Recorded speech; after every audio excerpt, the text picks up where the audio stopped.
Hi అండి, అందరికీ నమస్కారం అండి. నేను మీ లక్ష్మి. ఈరోజు వీడియో ఏంటంటే మన షార్ట్ వీడియో పెట్టాను కదా, ఏంటంటే కుకుట శాస్త్రం గురించి నేను తెలుసుకున్న విషయాలు మీతో కూడా షేర్ చేసుకోవాలనుకుంటున్నాను.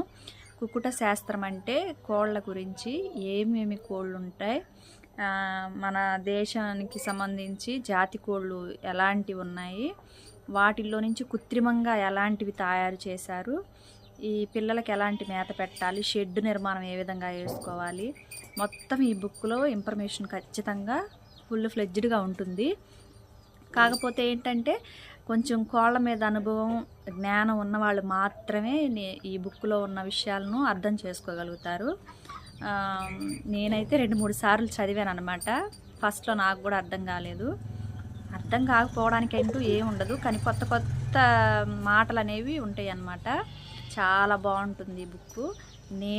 నేను తెలుసుకున్న విషయాలు మీతోటి షేర్ చేసుకోవాలని చెప్పేసి, అంటే కొంతమంది బిజీ షెడ్యూళ్ళు బుక్స్ తీసుకొని చదవాలి, చదివి అన్ని విషయాలు తెలుసుకోవాలి అని కొంతమందికి ఉండదు కదా. మన ఛానల్ని అయితే ఫాలో అవుతూ ఉండండి. నేను కుకుట శాస్త్రం గురించి ఖచ్చితంగా నేను ఆ బుక్ని పూర్తయ్యేంత వరకు మీకు రోజు కొంతైనా నేను ఆ విషయాలను మీతో షేర్ చేసుకుంటాను. చాలా బాగుంటుంది. కోళ్ళని ఎలా పెంచాలి, కోళ్ళకి ఎలాంటి మేత పెట్టాలి, ఎలాంటి టైంలో ఎలాంటి దానా ఇవ్వాలి, ఎలాంటి టైంలో ఎలాంటి వాతావరణంలో ఉంచాలి అనే విషయాలు మొత్తం దీంట్లో ఉంటాయి. కోళ్ళ జాతుల గురించి మొత్తం ఉంటాయి. టర్కీ కోడి, గిన్నె కోళ్ళు, వాటి సామర్థ్యం ఎంత, గుడ్లు పెట్టే సామర్థ్యం ఎంత, మొత్తం ఉంటాయి. ఈరోజు అయితే నేను మన దేశవాళీ అంటే మన దేశానికి సంబంధించిన కొన్ని కోళ్ళు, మంచి కోళ్ళ గురించి, జాతి కోళ్ళ గురించి మీకు కొంత ఇన్ఫర్మేషన్ ఇస్తాను. చూసేయండి. ఇట్లానే నన్ను సపోర్ట్ చేస్తూ ఉండండి. నేను మీకు ఇలాంటి మంచి మంచి కంటెంట్లతోటి మీ ముందుకు వస్తూ ఉంటాను. మన ఛానల్ని సపోర్ట్ చేస్తూ ఉండండి. ఓకే ఫ్రెండ్స్, వీడియోలోకి అయితే వెళ్ళిపోదాం. స్వచ్ఛమైన భారతదేశ కోడి జాతులు మొత్తం నేను 4 రకాలు చెప్తాను. మీరు గమనిస్తూ ఉండండి. నేను చెప్పే ప్రతి మాటని మీరు గుర్తిస్తూ ఉండండి. ఒకటి వచ్చేసి అసీల్ జాతి అన్నమాట, రెండోది చిత్తాగాంగ్, మూడవది కథక్నాథ్, నాలుగవది బూస్రా. ఈ 4 జాతులైతే ఈ కుకుట శాస్త్రంలో మన స్వచ్ఛమైన భారతదేశ కోడి జాతులుగా ఉంచారన్నమాట, చూపిస్తున్నారు. ఈ ఫస్ట్ అసీల్ జాతి గురించి మనం మాట్లాడుకుంటే, ఎక్కువ సామర్థ్యం, వ్యాధులను తట్టుకోవడం, పంజాలలో పౌరుషం వీటి ప్రధాన లక్షణం అన్నమాట. ఇందులో ప్రచారం పొందిన రకాలు ఫీలా, యాకూబ్, నూరి, కగర్, చిత్తా, జావా, సబ్జా, ఇట్లా కొన్ని రకాలు ఉన్నాయి అన్నమాట. సబ్జా అంటేనేమో తెలుపు మరియు బంగారు వర్ణం కలిగి ఉంటుందన్నమాట. అలానే చిత్తా అంటే నలుపు, తెలుపు మచ్చలతో ఉంటుంది. కగర్ అంటే నలుపుతో ఉంటుంది. నూర్ అంటే తెలుపుతో ఉంటుంది.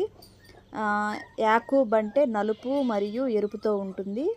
అలాగే పీలా అంటే బంగారు ఎరుపు రంగులో ఉంటుందన్నమాట. ఇలా కొన్ని రకాలుగా వీటిని మనకి చెప్పడం జరిగింది. అసీల్ కోడి జాతులు, వీటికి నెమలి జుట్టు లాంటి జుట్టు, ముదురు ఎరుపు, చెవు తమ్మెలు, పొడవైన మెడ, బలమైన కాళ్ళు వీటి లక్షణాలు అన్నమాట. ఇంకొకటి వచ్చేసి చిత్తాగాంగ్ గురించి చెప్పుకుందాం మనం. రెండవది, వీటిని మలాయ్ జాతిగా పిలుస్తారు. ఇది మాంసానికి, పందానికి, గుడ్లకు అనువైన భారతదేశ జాతి అన్నమాట. ఇందులో తెలుపు, నలుపు, ముదురు ఎరుపు, బూడిద రంగు జాతులు ప్రసిద్ధి చెందినవి. దీనిని కూడా నెమలి జుట్టులాగే దీనికి కూడా ఉంటుందన్నమాట. నెత్తి మీద జుట్టు అంటే టోపీలాగా, ఎరుపు రంగు, చెవి తమ్మెలు, ఏకలు లేనివి పిక్కలు దీని సాధారణ లక్షణం. పెద్దవైన కనుబొమ్మలు స్పష్టంగా ఉంటాయన్నమాట. ఇంకొకటి వచ్చేసి మూడవది కథక్నాథ్ కోడి గురించి చెప్తాను. దీని యొక్క అన్ని భాగాలు, చర్మం, రెక్కలు, తొడలు, కాళ్ళు అన్నీ మట్టి రంగులో అంటే నలుపు రంగులో ఉంటాయి. జుత్తు, గొంతు కింద వేలాడే భాగం, నాలుక, ఉల్లి పొర రంగు పర్పుల్లో ఉంటాయి. లోపలి భాగాలు నల్లని రంగులోని అన్ని చోట్ల కనిపిస్తాయి. కండరాలు, చర్మం, ఎముకలు, నరాలు, మెదడు మొదలైనవన్నీ నలుపు రంగులోనే కలిగి ఉంటాయన్నమాట కథక్నాథ్ కోడికి. అదేవిధంగా బుస్రా మధ్యస్థంగా ఉండే కోడి జాతి అన్నమాట. ఇది ప్రకృతితో చురుగ్గా ఉండి ముదురు రంగులు తక్కువ పోరాడే సామర్థ్యం కలిగి ఉంటాయి. గుడ్ల సామర్థ్యం తక్కువే. శరీరపు రంగులో చాలా తేడాలుంటాయి. ఈ విధంగా నేను 4 జాతుల గురించి, ఈ కుక్కుట శాస్త్రంలో ఉన్న 4 జాతుల గురించి, స్వచ్ఛమైన భారతదేశ కోడి జాతుల గురించి మీతో చెప్పడం, షేర్ చేసుకోవడం జరిగింది. మీకు కనుక ఈ వీడియో నచ్చితే లైక్ అండ్ షేర్, సబ్స్క్రైబ్. ఇలానే మంచి మంచి వీడియోస్తో మళ్ళీ కలుద్దాం. మీ లక్ష్మి.